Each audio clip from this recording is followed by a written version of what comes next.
Church recorders are a group of volunteers who belong to a national society. We choose a church, sometimes we're invited, and we do an academic, detailed record of the contents of the church. When we were asked to do King William's, we found that the history of the college is completely embedded in this place because there are so many memorials and there's so many areas of the college that have been donated by leading figures in the college history that we soon got sort of sucked in to the atmosphere of a place so connected with its community.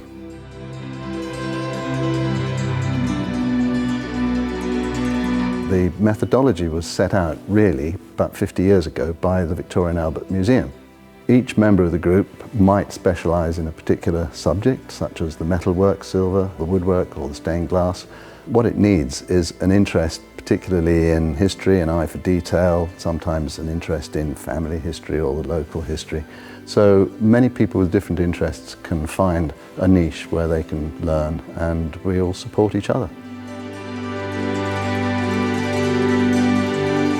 It does cost a surprising amount to actually complete the project and get it printed and bound and published. And that's where we've been very fortunate to get funding from Culture Vannin, who've supported the project here at King William's College. These documents will form a valuable part of the record because they capture a moment in time. They also bring together for the first time in one place various threads that centre around a particular community, because historically churches have always been the centre of the community. So in looking through the donors, the descriptions and so forth, I think this record, and also the visual record, does provide something which future people will find valuable because it doesn't exist anywhere else.